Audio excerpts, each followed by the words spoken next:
I am your attorney, Huckleberry Finn. I'd be like, uh-oh, I'm going to jail. God forbid I ever go to jail, but if I do, I hope it's in California. Because as soon as the judge sentences me, I'll be like, Your Honor, before you sentence me, I just want the court to know I identify as a woman. Send me to woman's jail. And as soon as I get in there, you know what I'm gonna be doing? Give me a fruit cocktail, bitch, before I knock your motherfucking teeth out. I'm a girl just like you, bitch. Come over here and this girl I got. Don't make me explain myself. I'm a girl.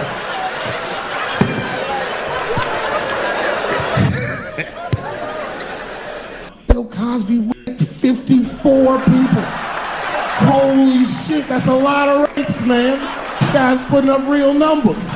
He's like the Steph Curry of rape. Man, that's a lot of rapes. What up, YouTube? We got a video by Dave Chappelle. We're gonna be talking about Unhinged and Unbothered, Volume 1.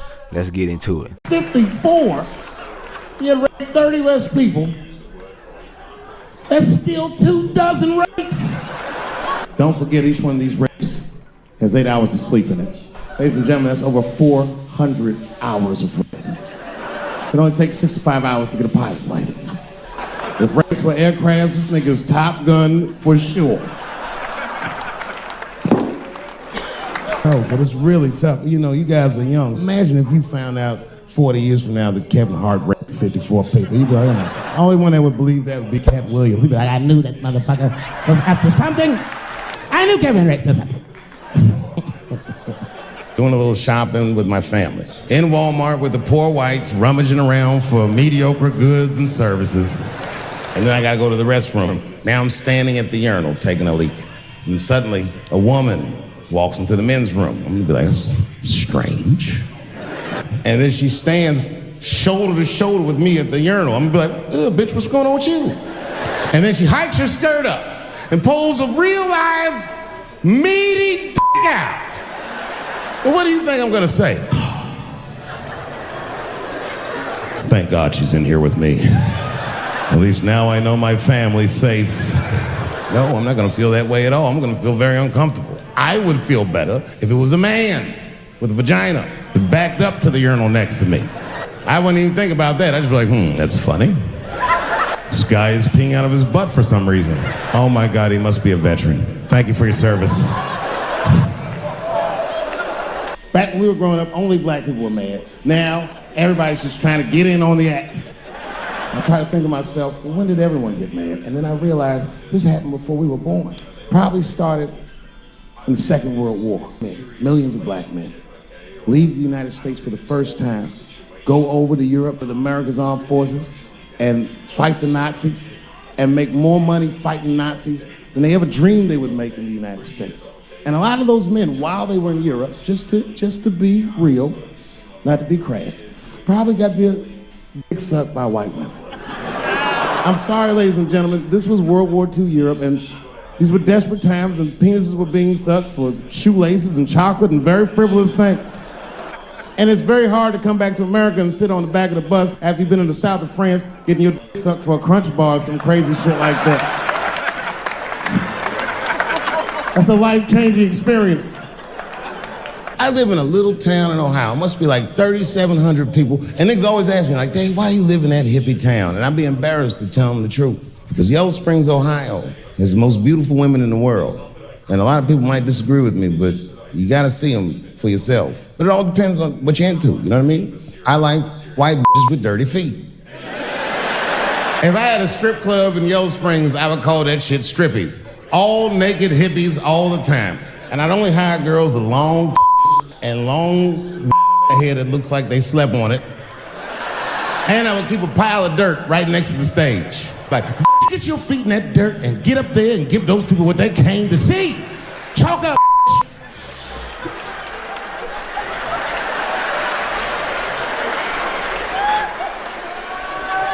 One time I thought my wife was cheating on me, and I'm embarrassed about it now, but I can talk about it. It's fucked up, but I did do this. I waited for her to fall asleep. She's Asian. I couldn't tell if she was asleep or not. I was looking at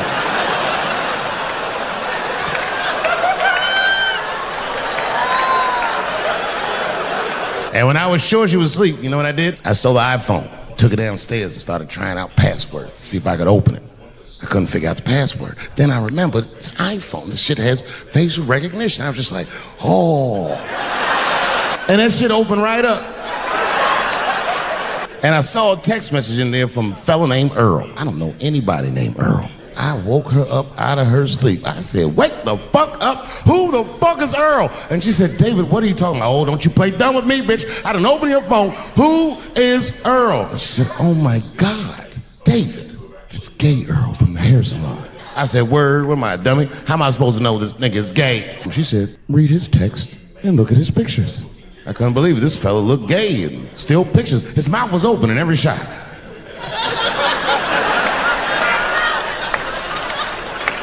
And then I knew she was telling the truth.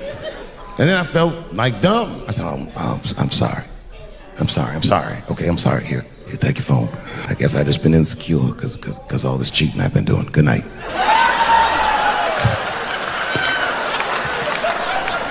Then I thought of an idea for a children's book. The book is designed to help parents teach their children about racism, which, if you're a parent, you know is an impossible concept to teach to a child. The book is about a big, strong, beautiful black man with a benign, regular-ass white name. And he has a white speaking voice. So whenever this motherfucker calls to get a reservation at a restaurant, oh, he gets the reservation. That name and that voice, who could resist him? Now, I should tell you, this black man is literally giant. And when he shows up to them restaurants, they see that big, giant black dude, they say, you can't come in here. And they call the police.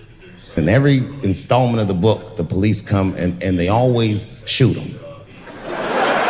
But remember, remember, this guy is a giant. These bullets don't kill him. They don't even hurt him. They just break his heart. It's called Clifford the Big Black Nigger. Anyone?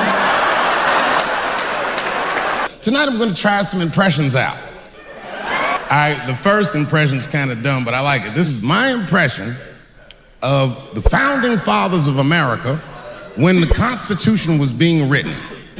You ready? Here it goes. Hurry up and finish that Constitution, nigger. I'm trying to get some sleep. A lesbian woman that claimed that I beat her up in a nightclub because she was a lesbian. That is fucking crazy. Bitch, I didn't even know you was a woman. Thank God TMZ didn't believe that. Because I did beat the shit out of her, I'm not gonna lie. It was her fault, I had no choice.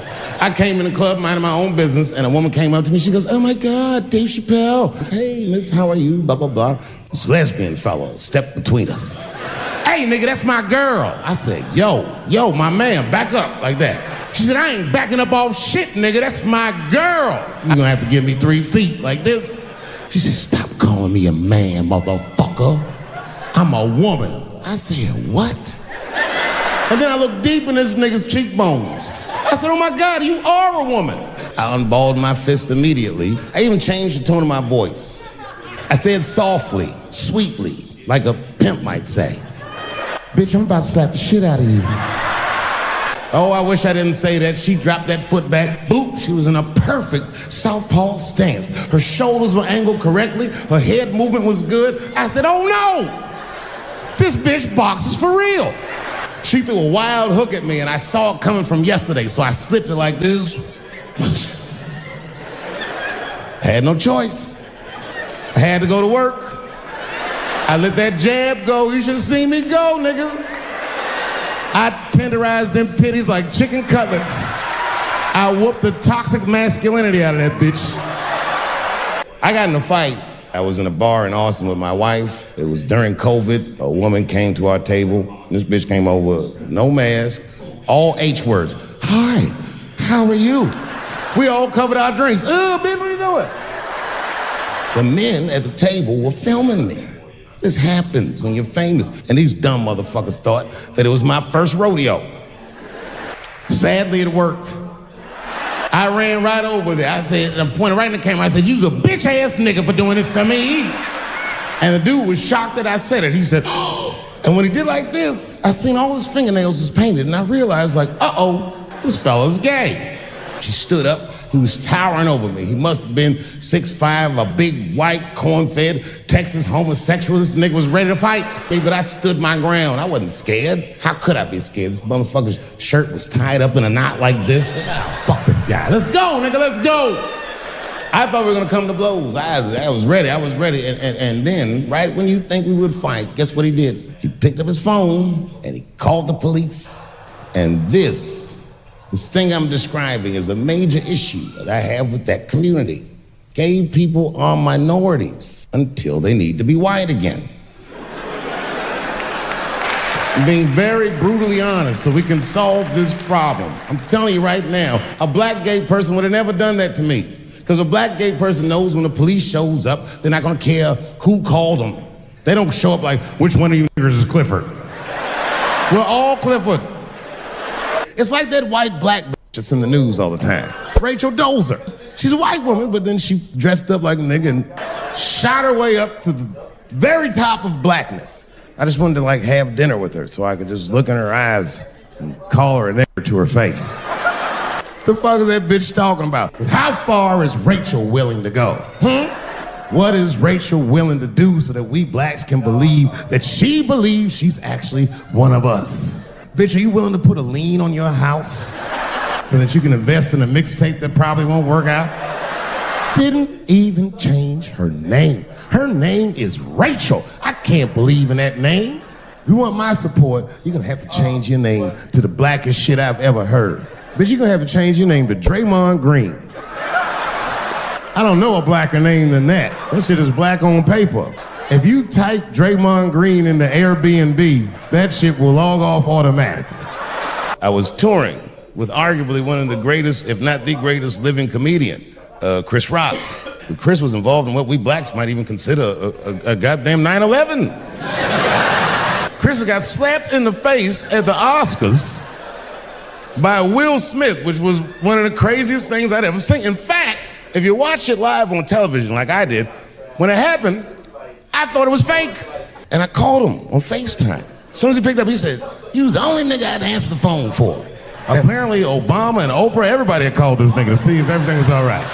I asked him, I go, well, you know, he said, "What?" I said, "Well, did it hurt?" And he said, "Yes, nigga, it hurt."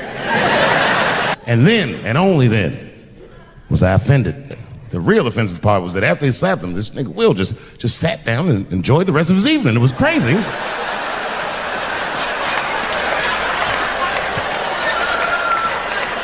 The fuck is this? I used to watch a cartoon when I was growing up called the Care Bears.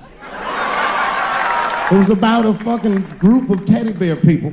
They were like teddy bears, but they were like people, and they were all different colors, and they all fucking just walked around caring. They cared about each other and everything else. They all had different designs on their stomachs, and the designs told you something about what they might be like inside. Very, very loving group of beings. And when shit got real bad, as nice as those teddy bears were, they didn't get mean faces, they got determined. And the leader would say, "Come on guys, it's time for the Care Bear Stare." Remember that shit? And them little teddy bears would lock arms and stare at the problem. And I'm not even bullshitting. Actual love would shoot out of their chest and would dispel anything that was fucked up. And when we grew up, we wanted to be like those bears. And then we got our hearts broken. So we found out that life wasn't gonna let us do that. And that it's impossible to shoot love out of your chest. However, I have shot love onto somebody's chest before. I do it all the time. It's the next best thing.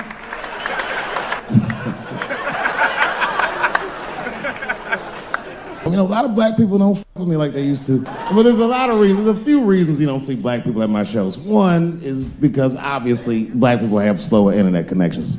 I mean, that would be my guess. I don't know what. I saw that videotape of that lady that got beat up in LA in the traffic. You see that shit on rush hour traffic? They beat a black woman's ass. This woman didn't even do anything wrong. It was so fucked up, it didn't even go to court. The city of LA just gave that woman $1.5 million for her pain and suffering. That is not bad. That's the same amount of money that Marcos Maidana made to fight Floyd Mayweather the second time. And this woman obviously hasn't trained a day in her life. You can see it on the tape. She didn't come to fight. Her guards were low. She was taking a lot of shots. Everybody's mad at police now. I watched that. You see that shit on Netflix? Making a Murderer? Yeah, well, if you haven't seen it, check it out. Stephen Avery is in more trouble than any white person in the history of the United States has ever been in. In a justice system designed for him to thrive, he's failed miserably twice. I can't even wrap my mind around it. If Making a Murderer was about a black dude, that shit would be called Duh. First gun I bought was a 12-gauge shotgun. I'd moved to a farm, and I was sitting there on the porch, and I see a white dude walking across my property. He had a rifle over his shoulder, too. Ain't that a bitch? I said, what the fuck is this guy doing on my property? I was mad as shit, but I was unarmed. So I ended up just waving to this motherfucker like a bitch. I was just like...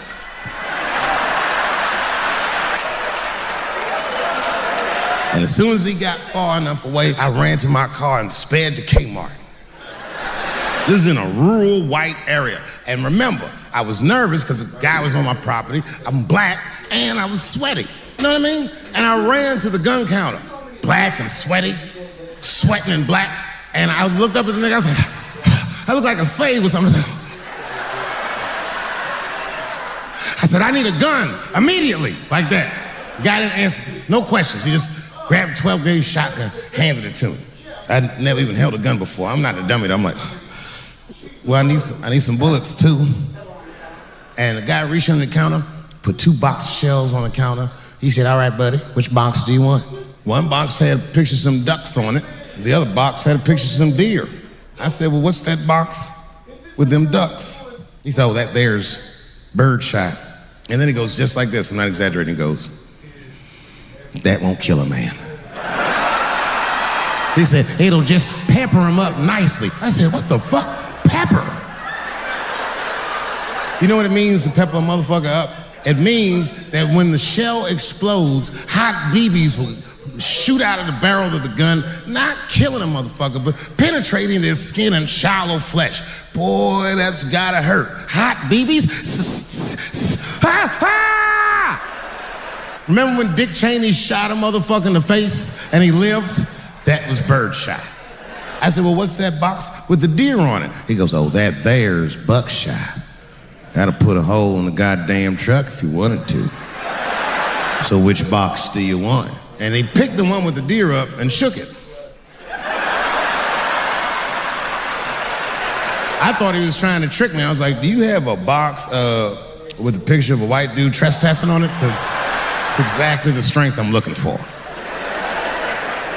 I'd never been to the Oscars. You've seen the movies I make. I knew I was gonna get in some trouble because when I was walking in the red carpet, the black press came after me. See, when you hear somebody call you brother too much, something terrible's about to happen. Excuse me, brother. And then I looked back and the motherfucker had a tuxedo with the kente cloth tie. I said, uh-oh, I just want to ask you a couple questions. I said, what publication are you with? He said, me, I'm with the Daily Bongo. I said, Daily Bongo? What the fuck? Who the fuck reads this? He said, listen, brother, I just want to ask you a quick question. You understand that this year, this is a boycott for the Oscars, so I'm just wondering what made you, of all people, cross the motherfucking picket line and be here tonight.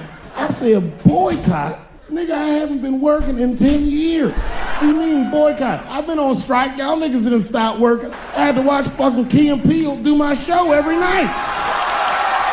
Fuck the Daily Bongo is what I said. I went to Oscars and had a wonderful time.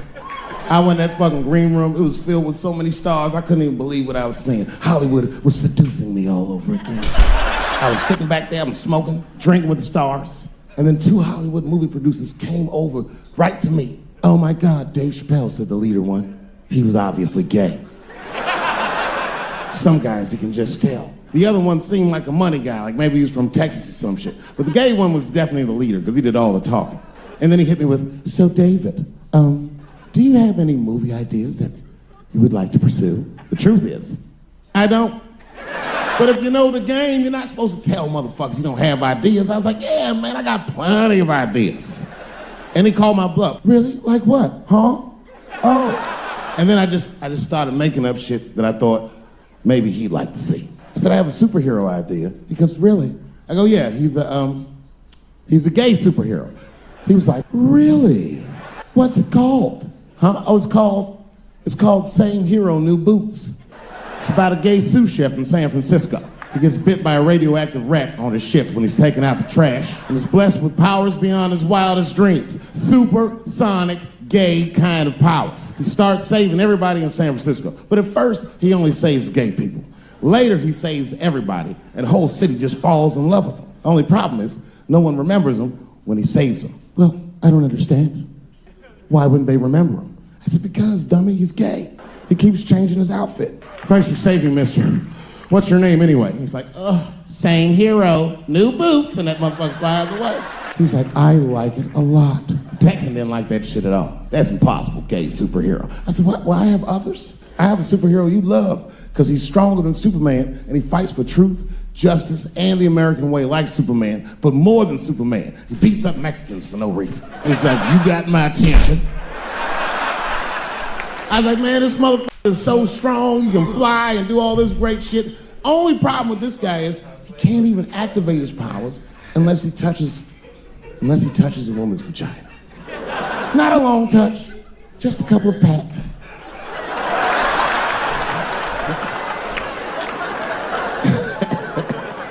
He said, well, what's the problem with that? I said, well, the problem, sir, is that our hero is not, he's not a handsome man.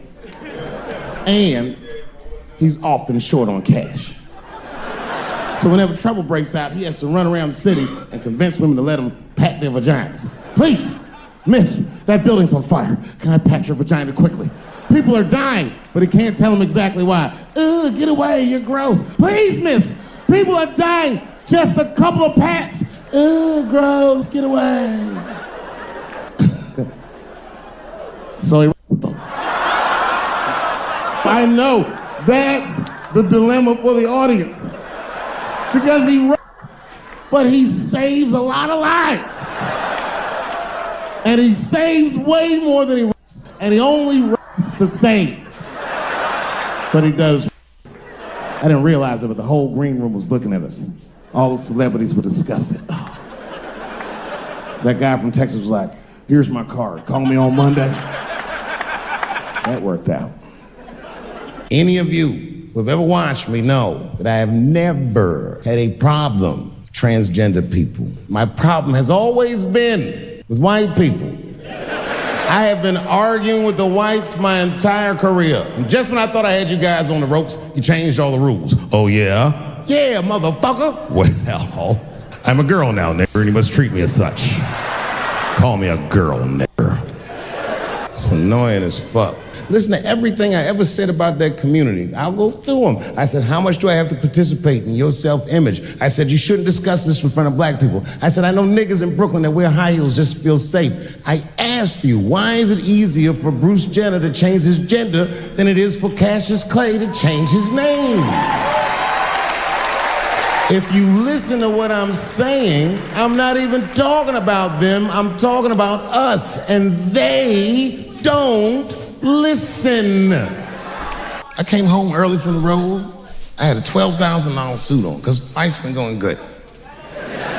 And I got home early, and dinner was cooking. You ever come home when dinner's cooking? Doesn't that smell good? My son saw me, and he was like, Dad's home. And he got up from the table and ran over to give me a hug, but he had chicken grease all over his face. So I stiffed on him like, yo, my man. Wash these threads, son, this is an expensive suit. I don't want you to get the chicken grease all over me. And he was like, what the chicken grease? Dad, this is duck. A tear came out of my eyes. I never dreamt I'd do so well in life that I'd raise a nigga with duck grease all over his face. They just killed another 12 people in a mass shooting in Virginia Beach. This shit's happening every week. It happens so much, I don't care anymore. I tried to change the subject. I go, how is school going, boys? And my sons tell me, well, we didn't have school today, technically. I'm like, well, what's going on? He said, well, there was like a school shooting drill. They have drills that they make kids do where they practice what to do if somebody comes to shoot up their school. I'd never heard that before. I was like, what the fuck? Then I had to tell my sons the truth. I didn't want to tell them this shit. Son, listen to me. Fuck that drill. If somebody comes to your school and wants to shoot it up, I'm just gonna be honest with you. You probably gonna get shot, nigga. I'm just being real. You got a famous dad. I talk a lot of shit. They gonna be gunning for you, little buddy. Just stay low and run in a zigzag pattern and don't try to save anybody, son. Do you understand me? All you're doing is training these kids to worry. It's the stupidest drill I've ever heard of. And while you're in there training them during these drills, well, aren't you training the shooter too? This nigga's in here listening and learning like the other kids. Where are we supposed to meet? All the parents is looking at each other crazy. One of us is raising the shooter. Just don't know which one of us it is. All we know for sure is that if you're a white parent, the chances that it's you exponentially higher than the rest of us. Shooting up school is a white kid's game. I hated school too. It never occurred to me. Kill everybody in school? It's fucking crazy. Just do what I did, nigga. Try some things. Have you skipped school, nigga? Skip school. Take a walk and meet some other kids. Fuck school, nigga. Try drugs. Have you tried drugs out, nigga? That might